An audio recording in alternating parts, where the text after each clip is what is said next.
Hello and welcome to the Virtual Frontier, the podcast about virtual teams created by Virtual Team. Disclaimer: all of our interviews are conducted virtually. I'm Daniel, your host, and I'm part of the team here at the Virtual Frontier. Today's topic of our Q&A session is how to avoid Zoom fatigue. Many of us have spent the last couple of months a tremendous amount of time in online video calls, and it is often very tiring. Even Eric Yuan, the CEO of Zoom, has confessed he feels sometimes fatigued after 1 year of extensive use of his own tool. So, what could be done about that? What kind of meeting culture and setting we need to avoid this meeting fatigue? And do we really need all these marathon meetings? Let's find out in our second Q&A session.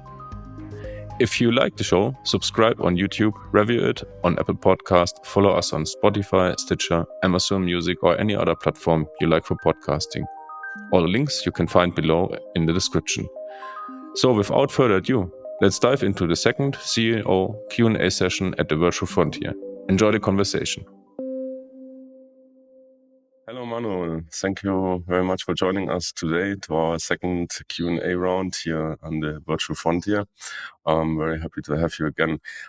Today, I want to talk to you and with you about an interesting and urgent and increasing topic about the Zoom fatigue that everyone or many people are confronting right now, getting just tired with a lot of video meetings and jumping from one meeting to the next. And I want to talk to you a little bit about how do you manage that, and what are possible solutions to not be in video calls maybe all the time, or how to manage those video calls and synchron meetings if you have them in the first place.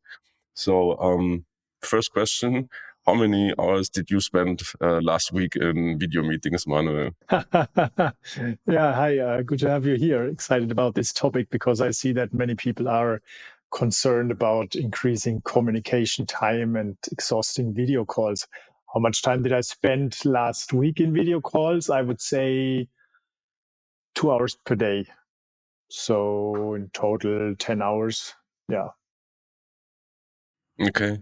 Did you feel tired after the 10 hours or No. the last week? I mean, 2 hours per day is totally fine. I come from the time when I was like 8 to sometimes 12 hours per day in video calls.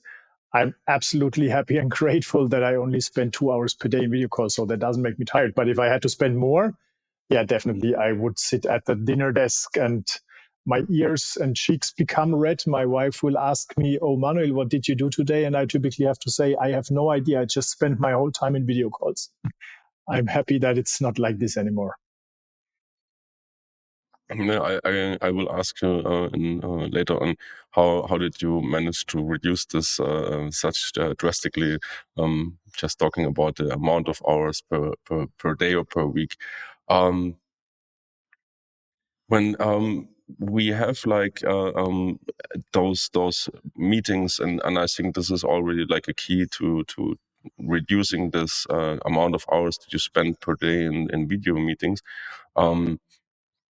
What do you take care of before you start a meeting, or before you enter a meeting in a video call, or probably how do you prepare it in the first place, or decide how if you're gonna do a video call, or probably have a different solution for getting something solved? Yeah, that's definitely a good question. When I look back, why I had so many video calls in the past is because when people have a problem, the first intention is we need a meeting. Instead of sitting down trying to understand what exactly the problem is and which questions they have related to the problem, typically people don't do that. They just ask for a meeting, or they create an email with like 10 people in the carbon copy just to keep everyone informed.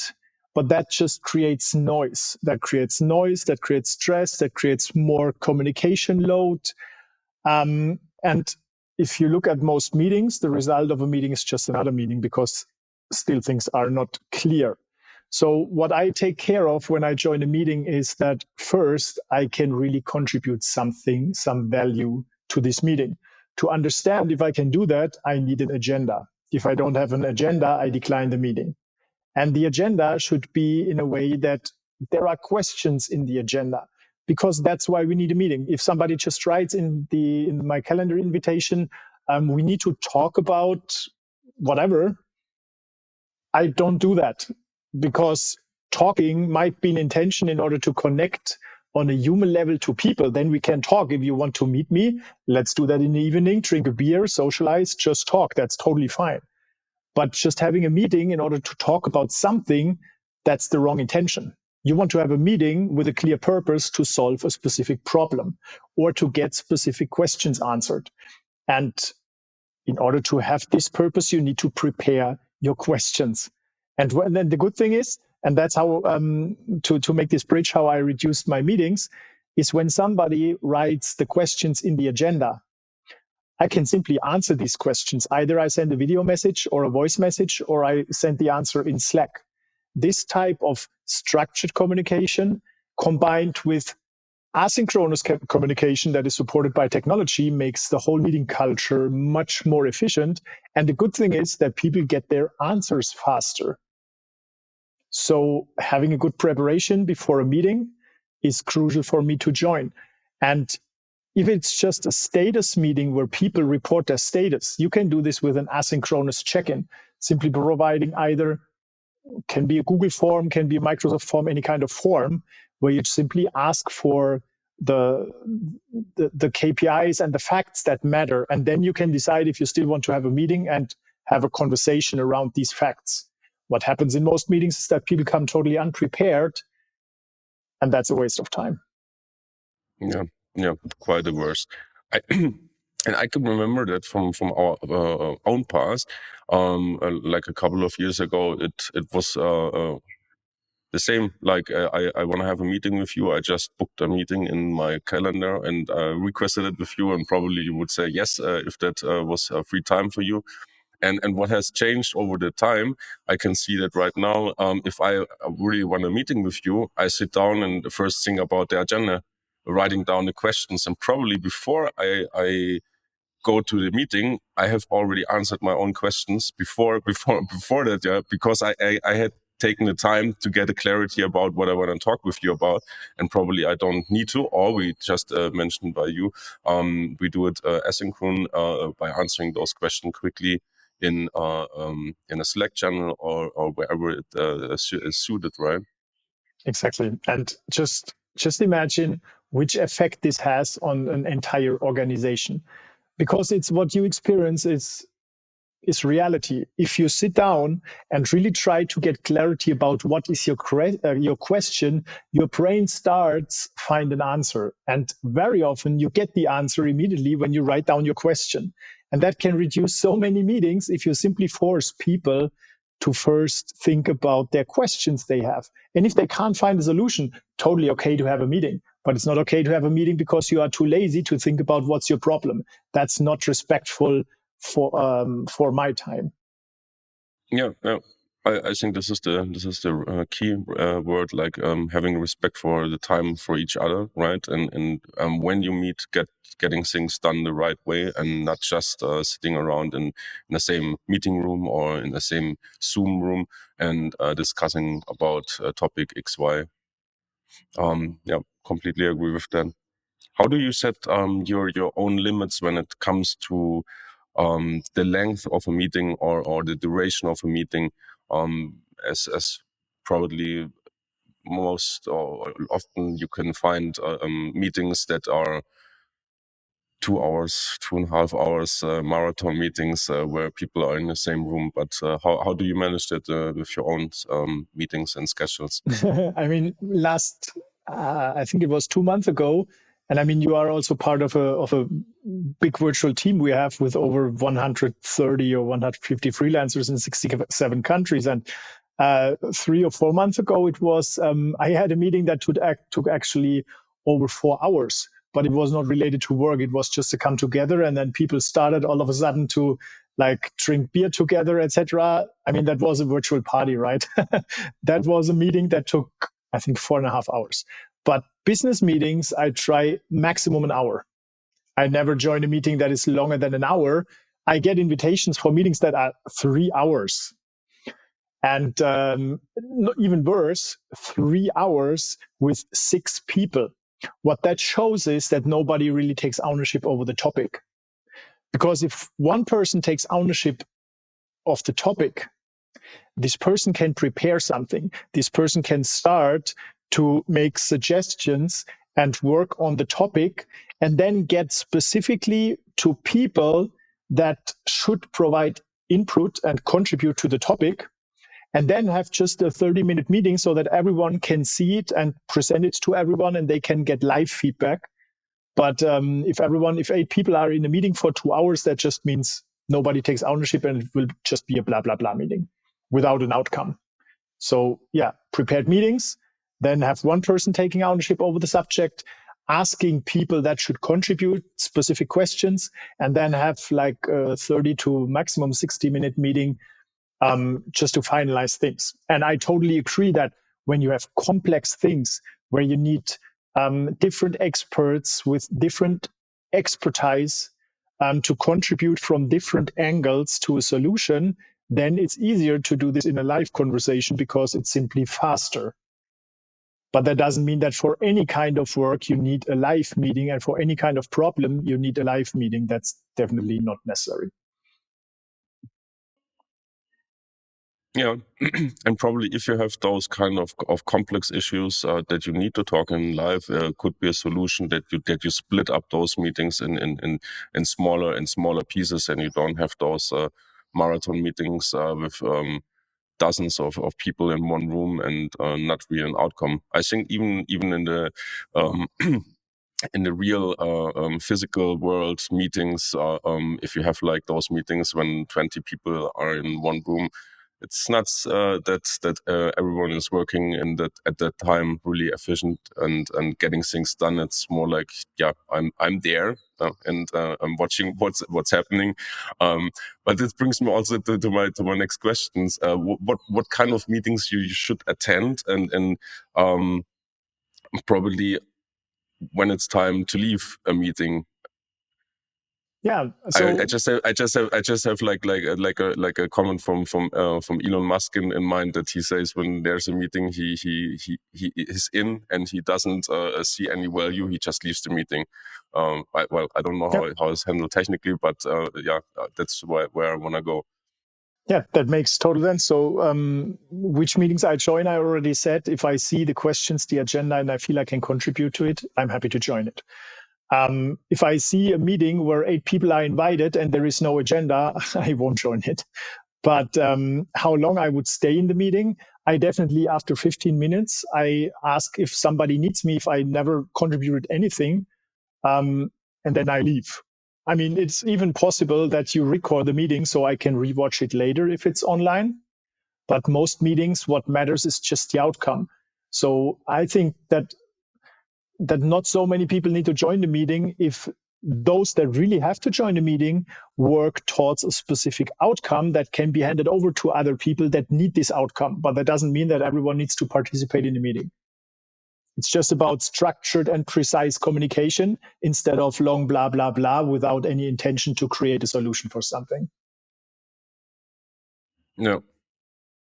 I think this also goes with the issue that many leaders or owners probably see those kind of meetings as some replacement to see what their employees or co-workers are doing. What you would respond to that, like taking this control from the real physical world into the virtual world?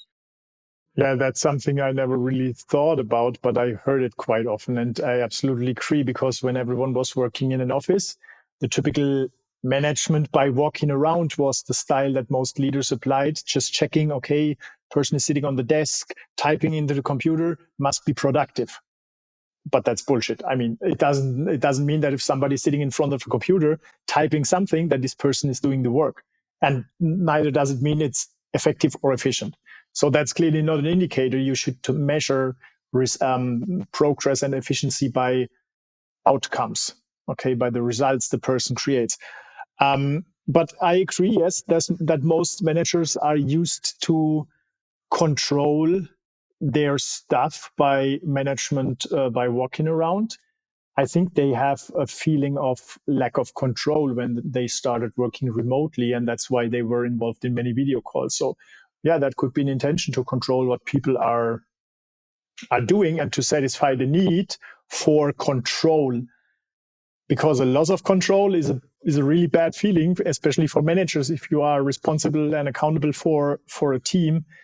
And now all of a sudden you're sitting at home wondering, okay, what's everyone doing? Are you doing something? I'm accountable for everything. If they are not doing the work, it's my head rolling. So yeah, that's why I think they compensate for that. And I think now we see that, I think that many adapt to a different leadership style. Instead of leading by availability, that the world shifts to leading by results. And then less meetings are necessary. Right. And yeah, even if you're like this control type still, you really should consider that those long meetings where you still try to get this attendance level and measure it by attendance rather than with outcomes, you really are stressing out your coworkers or employees, because this long meetings in a virtual meeting are really like for physically for the eye and for the mind like stressful, because it's something unnatural. So you really should try to keep it on the necessary level and getting things done, rather than just sitting around and watching what probably your co-workers or employees or subordinates are doing.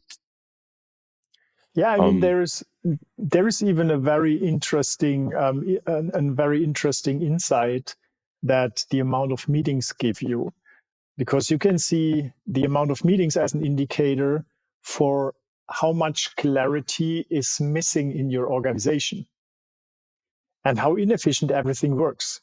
Because if everything was clear, if everyone would know what they need to do, or even more importantly, for which results they are working, no meetings would be necessary.